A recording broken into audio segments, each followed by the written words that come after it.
दोस्तों, आपका स्वागत है गोल्डन फ्यूचर प्लेटफॉर्म में। आज 22 दिसंबर 2022 है और मैं आप लोग के लिए 10 इंपॉर्टेंट करंट अफेयर का क्वेश्चन लेके आई हूँ जो आपके आने वाले एग्जाम के लिए बहुत ही ज़्यादा इंपॉर्टेंट रहेगा। अगर आप लोग मेरे चैनल पे नए हो तो चैनल को सब्सक्राइब कर लेना और बेल आइकन दबाना मत भूलना, जिससे कि आप लोग को मेरे आने वाले करंट अफेयर वीडियोज़ के नोटिफिकेशन मिल जाए और आपको एक भी इंपॉर्टेंट वीडियोज़ मिस ना होने पाए।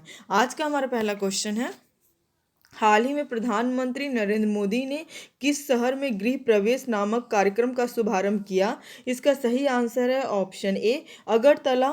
अगरतला शहर में प्रधानमंत्री नरेंद्र मोदी ने गृह प्रवेश नामक कार्यक्रम का शुभारंभ किया है। इंपॉर्टेंट पॉइंट से देख लेते हैं हम लोग। प्रधानमंत्री नरेंद्र मोदी ने त्रिपुरा में प्रधानमंत्री आवास योजना शहरी और ग्रामीण के 2 लाख से अधिक लाभार्थियों के लिए गृह प्रवेश कार्यक्रम शुरू किया। मोदी ने अगरतला में एक जनसभा को संबोधित करते हुए कहा कि त्रिपुरा अब विभिन्न परियोजनाओं के साथ विकास की नई ऊंचाइयों को छू रहा है। उन्होंने कहा कि त्रिपुरा में अब डेंटल कॉलेज भी हैं। प्रधानमंत्री अगरतला बाईपास, खारेरपुर आमताली राष्ट्रीय राजमार्ग संख्या 8 को चौड़ा करने की परियोजना का उद्घाटन भी करेंगे। हमारा अगला क्वेश्चन है, हाल ही में किस राज्य के मुख्यमंत्री ने 500 रुपये प्रति सिलेंडर की दर से साल में 12 सिलेंडर देने की घोषणा की है? इसका सही आंसर है ऑप्शन सी राजस्थान। राजस्थान राज्य के मुख्यमंत्री ने 500 रुपये प्रति सिलेंडर की दर से साल में 12 सिलेंडर देने की घोषणा की है। इंपॉर्टेंट पॉइंट से देख लेते हैं हम लोग। राजस्थान में अगले साल यानी कि अप्रैल 2023 से उज्ज्वला योजना के उपभोक्ताओं और बीपीएल धारकों को 500 रुपये में राज्य सरकार सिलेंडर मिलेगा। यानी राज्य सरकार महंगाई से कुछ राहत देने की कोशिश के साथ वोट बैंक साधने का काम चूल्हे पर जलने वाली गैस से करेगी। राजस्थान की पूरी आबादी में से लगभग 73 लाख लोग उज्ज्वला योजना और बीपीएल स्कीम से जुड़े हैं। इसमें से उज्ज्वला योजना में 69.20 लाख उपभोक्ता हैं, जिन्हें केंद्र सरकार की ओर से 200 रुपये सब्सिडी मिलने के बाद 853 रुपये में सिलेंडर मिलता है। हमारा अगला क्वेश्चन है, हाल ही में भारतीय नौसेना में शामिल P-15 स्टील्थ गाइडेड मिसाइल का नाम क्या है? इसका सही आंसर है ऑप्शन ए INS मोरमुगांव नाम है P-15 स्टील्थ गाइडेड मिसाइल का। इंपॉर्टेंट पॉइंट से देख लेते हैं हम लोग। हिंद महासागर क्षेत्र में चीन की बढ़ती उपस्थिति के बीच नौसेना ने अपनी क्षमता बढ़ाने के लिए स्वदेश निर्मित P-15B स्टील्थ गाइडेड मिसाइल विध्वंसक कमीशन किया। मोरमुगांव P-15B D-67, जिसका नाम गोवा के ऐतिहासिक बंदरगाह शहर मोरमुगांव के नाम पर रखा गया है, 7,400 टन के विस्थापन के साथ 163 मीटर लंबाई और 17 मीटर चौड़ाई वाले राजसी जहाज को भारत में निर्मित सबसे शक्तिशाली युद्धपोतों में से एक माना जा सकता है। जहाज 4 शक्तिशाली गैस टर्बाइनों से लैस है और 30 समुद्री मील से अधिक की गति प्राप्त करने में सक्षम है। हमारा अगला क्वेश्चन है, हाल ही में भारतीय रेलवे ने कहाँ देश की सबसे लंबी एस्केप टनल ओपन की है? इसका सही आंसर है ऑप्शन डी जम्मू कश्मीर में भारतीय रेलवे ने देश की सबसे लंबी एस्केप टनल ओपन की है। इंपॉर्टेंट पॉइंट से देख लेते हैं हम लोग। भारतीय रेलवे ने उधमपुर श्रीनगर बारामूला रेल लिंक यानी USBRL प्रोजेक्ट के तहत कटरा बनिहाल सेक्शन पर भारत की सबसे लंबी सुरंग बनाकर एक बड़ी उपलब्धि हासिल की है। ये एस्केप टनल सुंबर और खारी स्टेशनों के बीच बनाई गई है। इस सुरंग की लंबाई 12.89 किलोमीटर है। यह सुरंग दक्षिण की ओर सुंबर स्टेशन यार्ड और सुरंग T-50 को जोड़ते हुए उत्तर की ओर खाड़ा गांव में खोड़ा नाला पर ब्रिज नंबर 04 को जोड़ती है। हमारा अगला क्वेश्चन है, हाल ही में किस राज्य ने प्रदेश में ऑनलाइन जुए को रोकने के लिए टास्क फोर्स बनाई है? इसका सही आंसर है ऑप्शन बी मध्य प्रदेश राज्य ने ऑनलाइन जुए को रोकने के लिए टास्क फोर्स बनाई है।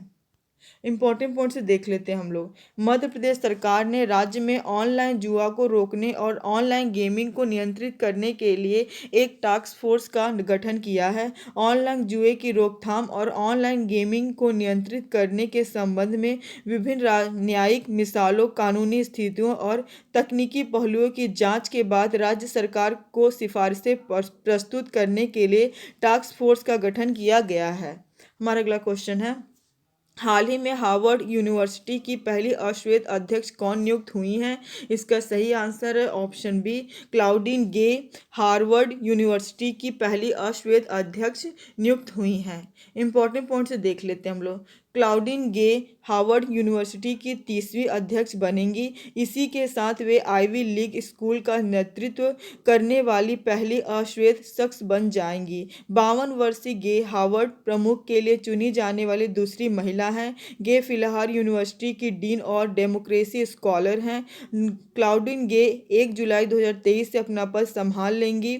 वह लॉरेंस बेको की जगह लेंगी। ये आप लोग को याद रखना है। बेको परिवार के साथ समय बिताने के लिए अपना पद छोड़ रहे हैं। हमारा अगला क्वेश्चन है, हाल ही में इंडियन नेवी में शामिल हुई 5वीं स्कॉर्पियन श्रेणी की पनडुब्बी का क्या नाम है? इसका सही आंसर है ऑप्शन ए, INS वागीर 5वीं स्कॉर्पियन श्रेणी की पनडुब्बी है जिसका नाम INS वागीर है। इंपॉर्टेंट पॉइंट से देख लेते हैं हम लोग। नौसेना को 5वीं स्कॉर्पियन श्रेणी की पनडुब्बी वागीर मिली है। इस पनडुब्बी के नौसैनिक फ्रिगेट में शामिल होने से नौसेना की युद्धक क्षमता और बढ़ गई। इस पनडुब्बी का निर्माण प्रोजेक्ट 75 के तहत किया गया है। प्रोजेक्ट 75 में स्कॉर्पियन डिजाइन की 6 पनडुब्बियों का स्वदेशी निर्माण शामिल है। INS Vagir Kalvari class diesel electric submarine है। पानी के ऊपर इसकी गति करीब 20 किलोमीटर प्रति घंटा और पानी के अंदर 37 किलोमीटर प्रति घंटा है। यह पनडुब्बी 15 से 30,000 किलोमीटर से अधिक की दूरी तय कर सकता है। इसकी सबसे बड़ी खासियत है कि यह पनडुब्बी लगातार 50 दिनों तक पानी के अंदर रह सकती है और 350 फीट की समुद्र की गहराई तक जा सकती है। हमारा अगला क्वेश्चन है, हाल ही में जारी हुए सोशल प्रोग्रेस इंडेक्स में कौन टॉप पर रहा है? इसका सही आंसर है option C, Puducherry social progress index में टॉप पर रहा है। इंपॉर्टेंट पॉइंट से देख लेते हैं हम लोग। केंद्र सरकार ने सोशल प्रोग्रेस इंडेक्स जारी किया। इसके मुताबिक पुडुचेरी, लक्षद्वीप और गोवा सबसे बेहतर राज्य हैं। रिपोर्ट के अनुसार देश भर के सभी राज्यों और जिलों को 6 हिस्सों में बांटा गया है। सभी राज्यों में पुडुचेरी का SPI स्कोर सबसे अधिक 65.99 है। लक्षद्वीप और गोवा 65.89 और 65.53 के स्कोर के साथ क्रमशः दूसरे और तीसरे स्थान पर रहे हैं। वहीं झारखंड का SPI स्कोर सबसे कम 43.95 रहा। बिहार का SPI स्कोर भी 44.47 के निचले स्तर पर रहा है।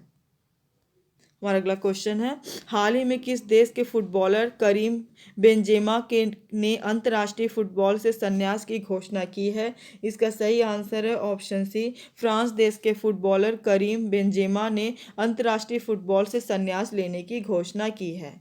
इंपॉर्टेंट पॉइंट से देख लेते हैं हम लोग। फ्रांस के फुटबॉल खिलाड़ी करीम बेंजेमा ने अंतर्राष्ट्रीय फुटबॉल से संन्यास लेने की घोषणा की है। बेंजेमा ने 97 प्रदर्शनों में 37 गोल के साथ फ्रांस के साथ अपना समय समाप्त किया, लेकिन 15 साल पहले पदार्पण के बाद से टीम के साथ उनका समय बिल्कुल आसान नहीं रहा। जब बेंजेमा ने मार्च 2007 में ऑस्ट्रिया के खिलाफ फ्रांस के लिए पदार्पण किया तो उन्होंने स्थान के रूप में स्कोर किया। हमारा अगला क्वेश्चन है और आखिरी क्वेश्चन है, हाल ही में भारत ने किस देश में 11वें कार्यालय परामर्श का आयोजन किया है? इसका सही आंसर है ऑप्शन सी, नीदरलैंड। भारत ने नीदरलैंड में 11वें कार्यालय परामर्श का आयोजन किया है। इंपॉर्टेंट पॉइंट से देख लेते हैं हम लोग। भारत और नीदरलैंड 19 दिसंबर को नई दिल्ली में 11वें विदेश कार्यालय सलाहकार का आयोजन किया। भारतीय प्रतिनिधि मंडल का नेतृत्व विदेश मंत्रालय के सचिव संजय वर्मा ने किया और डच पक्ष का नेतृत्व नीदरलैंड के विदेश मंत्रालय के सचिव पॉल ह्यूटजस्ट ने किया। नीदरलैंड उत्तर पश्चिमी यूरोप में स्थित देश है जिसे हॉलैंड के नाम से भी जाना जाता है। सम्राट है वहाँ के किंग विलियम अलेक्जेंडर। प्रधानमंत्री है मार्क US। राजधानी है एम्स्टर्डम। मुद्रा है यूरो। कल का जवाब है, हाल ही में किस राज्य सरकार ने लंपी त्वचा रोग का निःशुल्क टीकाकरण करने की घोषणा की है? इसका सही आंसर है ऑप्शन ए, उड़ीसा। उड़ीसा राज्य सरकार ने लंपी त्वचा रोग का निःशुल्क टीकाकरण करने की घोषणा की है। आज का सवाल है, हाल ही में लियो वाराडकर किस देश के दूसरी बार प्रधानमंत्री चुने गए हैं? इसका सही आंसर आप लोग कमेंट बॉक्स में दीजिएगा। आज के लिए बस इतना ही। Thank you for watching.